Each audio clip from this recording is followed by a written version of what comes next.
people as bagels. So every day you get a little notification that says you have 6 new bagels today. I'm like, I don't want 6 bagels. I want one grown man. Yeah, preferably with a job. And a bearded bagel. That's my type.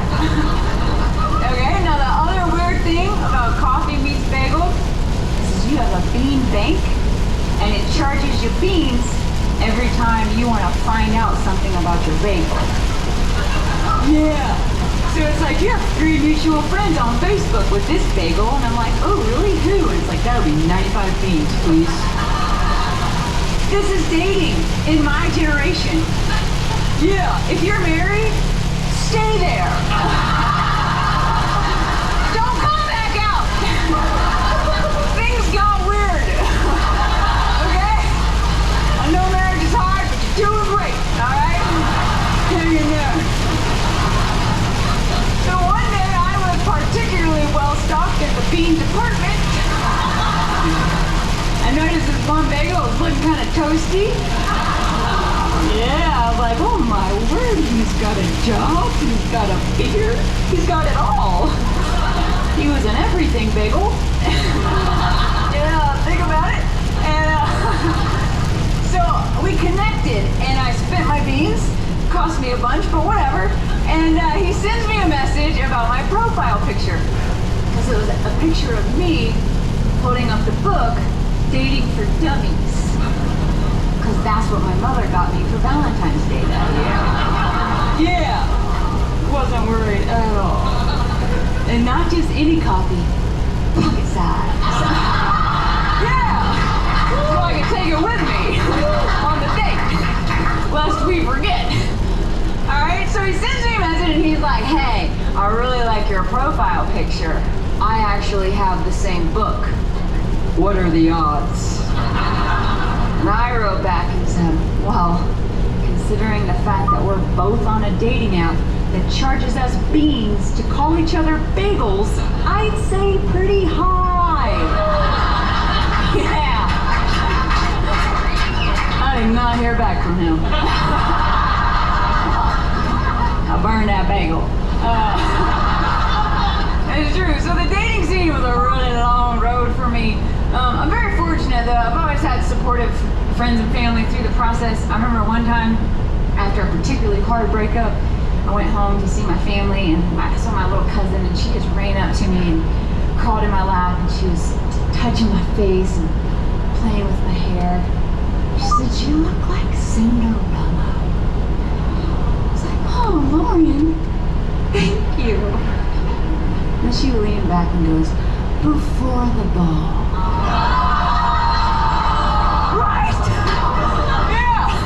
I was like, that's actually pretty clever. But get off of me. Bless her heart. Yeah, no, it's true. It's been a long road, but joke's on her. I might not be Cinderella, but last year I actually met someone, and I knew as soon as I met him that he was the one that I would date last year. Yeah, hold out applause. No, I'm just playing. But I used to actually hate when I would ask people, like, how do you know when you meet the one? And they all say the same thing. Oh, when you know. Yeah, well, I'm like, but I've known 5 times. Yeah, I don't know. Turns out for me, 6 times a charm. It's like a punch card, ladies. You get there eventually. Keep coming back. It works if you work it. Okay. No. Yeah. So in April of this year, he proposed, and yeah, this summer we actually got married. So I am officially a newlywed. Yeah. Funny enough, he's actually from Alaska. Yeah, God has a sense of humor. Yeah, so I got to spend time there this summer, and it's a beautiful country. It's not country. Case in point. State. It's a beautiful state. I did not see Hawaii. But I did see Russia from his house. You gotta see where my SNL people are. Yeah, I did not write that joke for the record. That's not mine. Okay, I'm trying to get in trouble. trouble. No, but yeah, it's amazing. I love being married. Marriage is amazing. So far, I get it. I'm new. I said that at a show recently. I was like, marriage is awesome, and this older lady yelled out, "Just wait." Sorry. So far, I get it, but it is. I think marriage is amazing, and people say that to me. People say marriage is the best. It's going to bring out the best and the worst in you. It's going to be like a mirror, reflecting things about yourself that you didn't even know were there. And it's true. Like, I didn't know the level of crazy I was capable of until I got married. Yeah, because I realized about myself, I am not the type of woman who, if anything ever happened to me and I passed away, that I would be like, I just want my man to be happy, and I hope he moves on and meets someone new. No. I said it in our vows, till death do us part. But if I die before you, get in the casket. We gotta go. Yeah. We meet Jesus at the same time. All I'm saying. It's true, it's crazy, but it's true. I feel blessed to love somebody in that way, and I feel blessed to be loved in that way. And it was worth it. It was worth the wait. I waited 35 years. It's my first marriage. I mean, not that I'm gonna have more. It just took me a hot second. But it was worth it, and that's what I would say to people who want to get married or who are younger or older. It's worth the wait to be with the right person.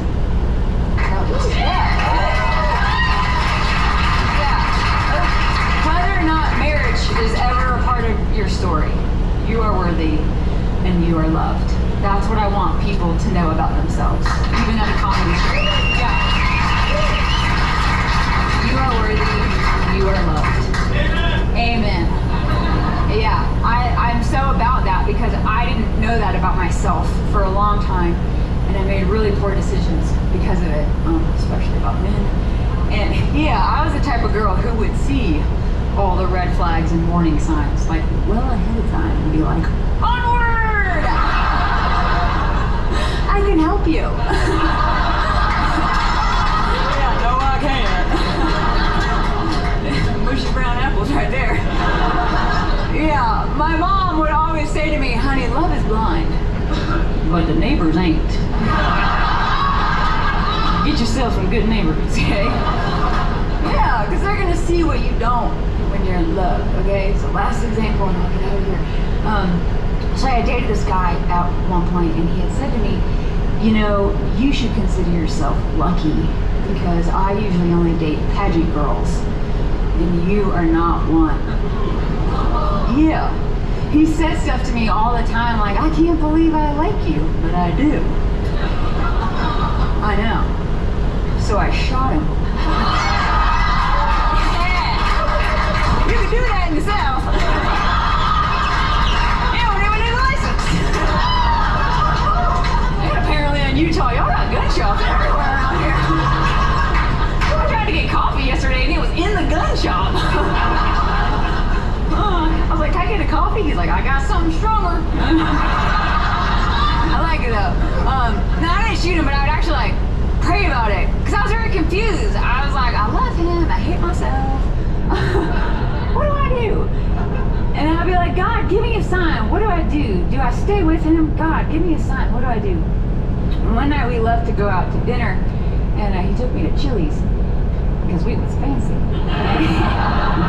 I want my baby back, baby back, baby back. You know, we got a theme song. It was fancy. And no, so we go to dinner, and on the way there, we pull up to this big red sign. Stop. I was like, oh my gosh. There it is. Sometimes the Lord works in obvious ways. Yeah.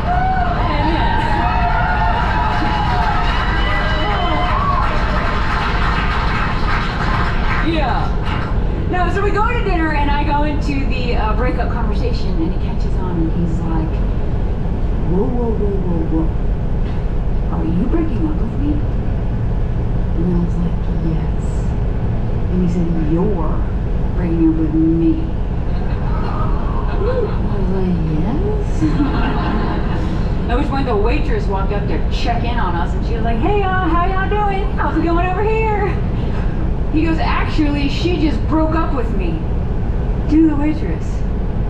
Without missing a beat, the waitress looked at both of us and she said, oh, I'm sorry, did you want me to split the check?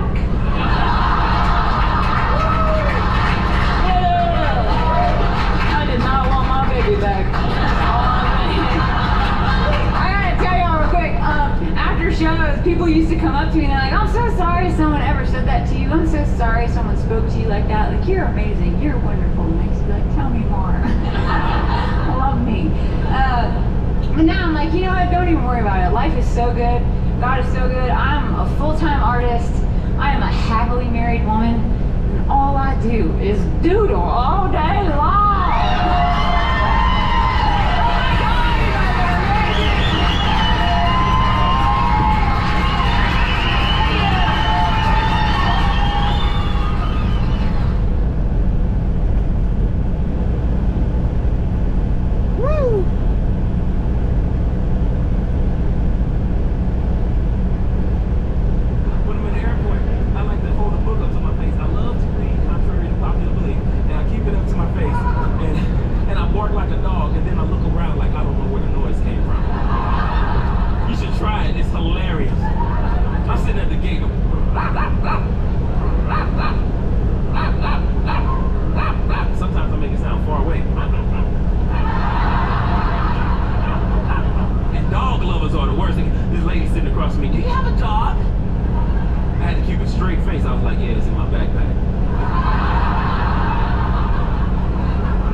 Christmas, I'm walking in the Orlando airport.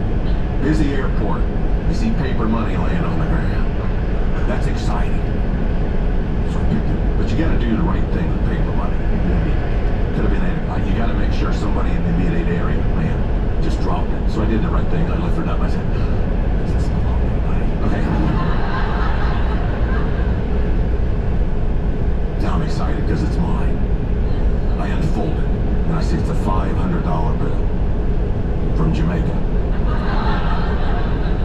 I'm still excited till I go to currency exchange and find out it's worth $1.73 American minus a $5 service fee.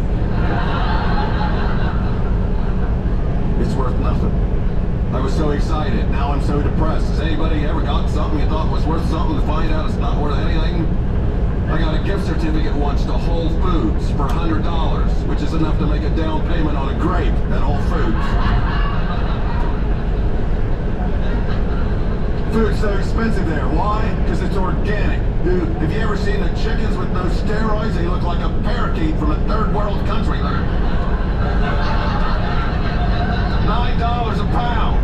No thank you. I go to Walmart. The chickens look like they're on the cover of Muscle and Fitness.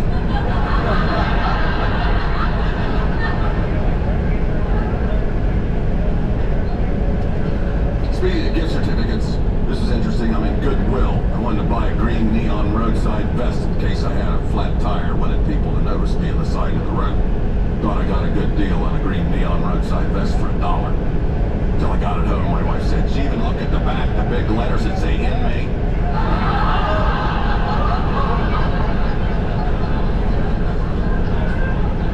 Yeah. Then I was leaving Goodwill. They had a sign up there that proudly said, Goodwill now offers gift certificates. Now, wouldn't that be a warm, fuzzy feeling? When you're receiving a gift from someone, and you open that envelope and see that you meant so much to them that you're worthy of $25 worth of stuff that some other people didn't want. We found a new form of regifting. Wait till it's my turn to give you a gift. Anyway, I got off the subject. I'm staying in the airport with this Jamaican $500 bill. I've been duped. But I'm the only one that knows about it. If I were a mature person, I'd have let it go. But no, I thought if it fooled me, it can fool someone else. Let's pay the mood swing forward. So I ate at Chili's. Chili's, I get nachos, $10. I gave this nice young girl, looked to be in her mid-20s. I gave her the $10, $5 tip. I just wanted to see her reaction to the Jamaican $500 bill. She looks at me, eyes get wide, looks at the bill. I don't know who you are or why you did this, but I have a baby daughter who I need to take to the doctor this afternoon, and I didn't have the $100 copay. And this morning I got on my knees and I prayed for a miracle, and I guess you, sir, are the miracle that God has sent me today.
Well, you can tell me where an ATM machine is.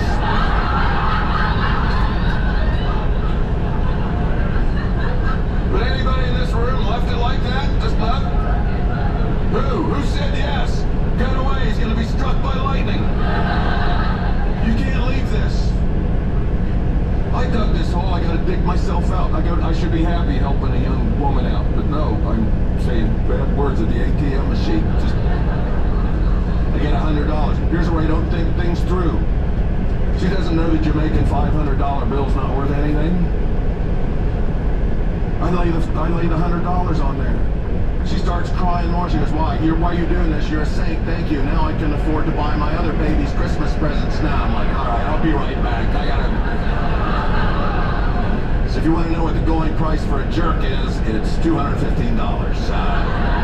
So I'm 8.5 months pregnant, and I'm living in Fortsville, Oklahoma, and it was a tough time, but it was a good time, you know. We're on base at Fortsville. I took my girlfriend who lived next door to me, and we were going to go to the commissary and get some groceries to share, pretty much. So she was sitting there, and I'm 8.5 months pregnant, and I'm in the Dodge Dart Pentecostal Putt Lazarus, and I stop at a red light, and two soldiers were right there. They were probably as close as you guys are to me, and I'm in the car, and the guy looks at me and he does that. That's teenager from me. What's up? I was 26 at the time, so I was was pretty. I'm sitting there, hey. He goes, where have you been all my life? He doesn't know I'm pregnant. And my girlfriend goes, oh my gosh, you would just die. And I was already getting out of the car. I got out of the car. I went, where have you been for the last 8.5 months, huh? Where have you been? I've been driving all over looking for you, and there you are! The guy that was sitting with him, he took 2 steps away and goes, dude, you know her? The guy was like, oh! I bet he never did that again! So I'm living in Seattle now.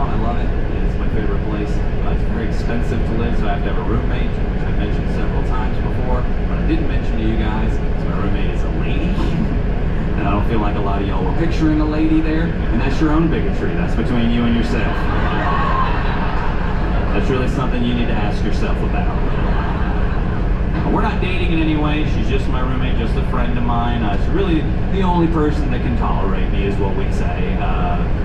It's cool, it's weird. Like, some of those gals feel like go out and they bring guys home. I don't know how to feel about that, right? Like, she went to a bar the other day, she picked up a dude. That guy came back to our house, stayed the night, and then the next morning, all three of us found ourselves eating breakfast together. And I'm gonna tell you right now, Provo, that guy had no idea what was going on.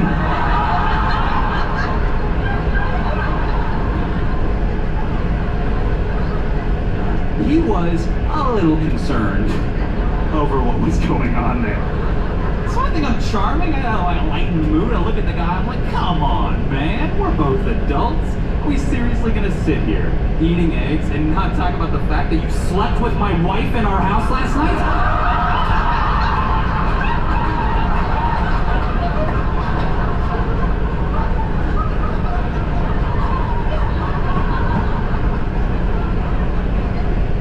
Threw my eggs at the wall and walked out of the room.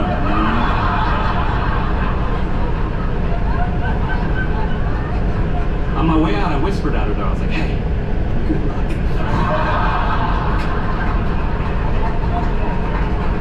Oh yeah, and the best thing is I can do it again to any guy she brings over. What's she gonna do, warn him? I'm like, that's gonna work? What could she possibly say? She's gonna like, hey, listen up. Before I invite you up, I gotta let you know. I live with this guy, and he's gonna say he's my husband.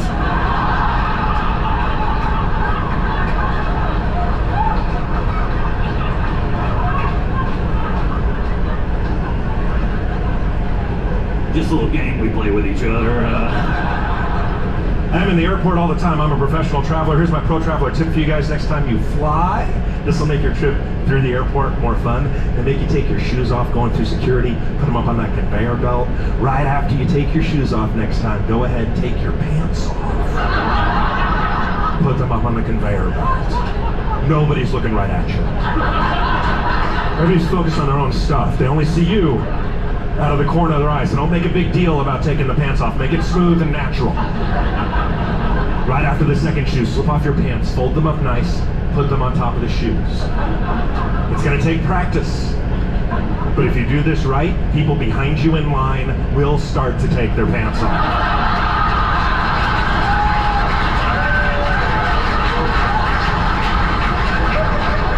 I did not see this on the news. This is interesting. Why wouldn't they report that? I would have worn different underwear, I think. If I'd known this was coming. These are my comfortable, I'm gonna be flying all day underwear. Not my strangers might see them underwear.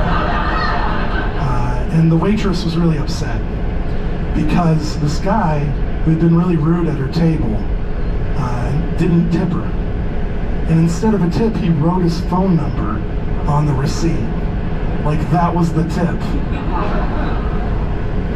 And she's like, I don't want this number. And I'm like, I do want that number.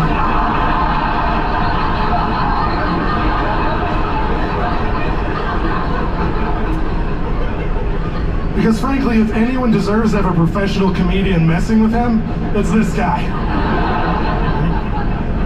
So she gave me the phone number, and I've been texting the guy for the last 72 hours.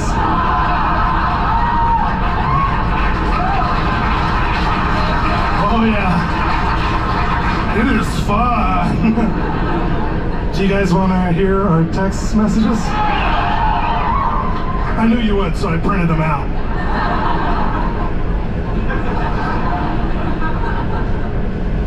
Started off by saying, thanks for leaving me your number, winky face.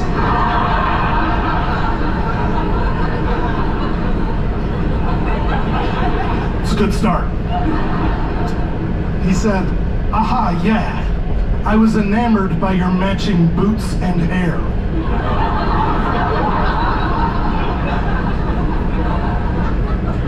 So I said, what does enamored mean?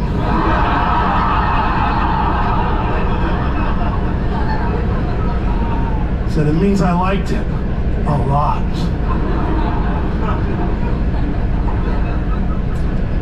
I said, oh, I never heard that word. So you're like really smart. Smart and handsome. Winky face. He said, ha, yeah, I'm a double threat.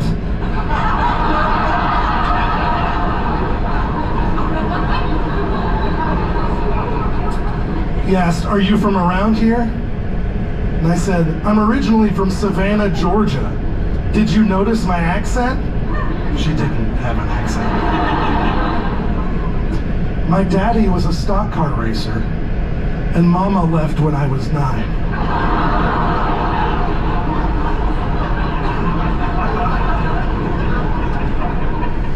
How about you?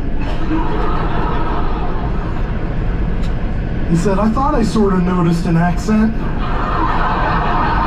Nope, no you didn't. And he said, I'm from California. I moved here about a year ago. I said, oh yeah? I never went to there.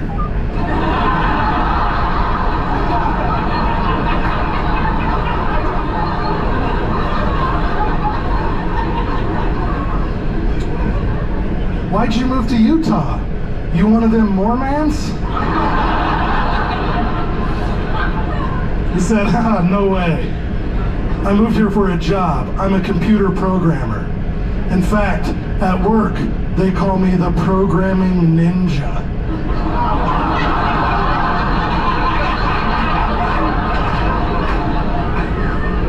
Man, at this point, if I could murder someone with a text message, oh boy, I'd do the world a favor. And he added, why'd a pretty southern girl like you move to Utah?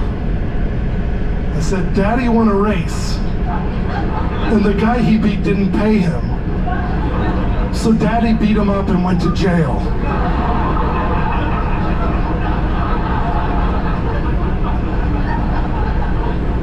So I came out here to live with my aunt. Her name is Susan. Her last name is Carrot. Like the vegetable. Isn't that the weirdest name you ever heard? Susan Carrot? He said, definitely a funny name. So do you live in Salt Lake City or somewhere else? He said, I live in a place called Porvo.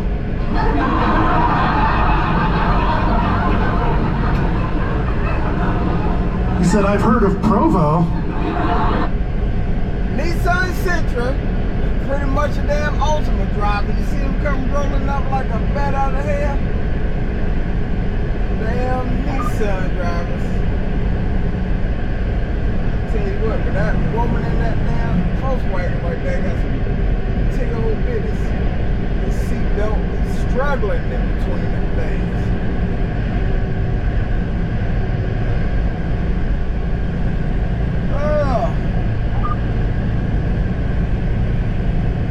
Kind of want to get around this TNT produce, but I got quite a bit of traffic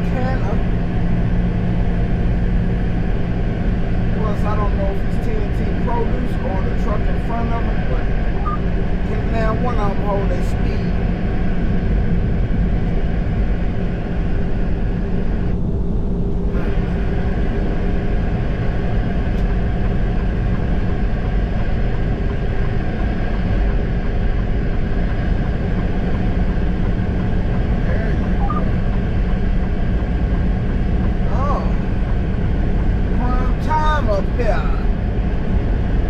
That's a big hold up.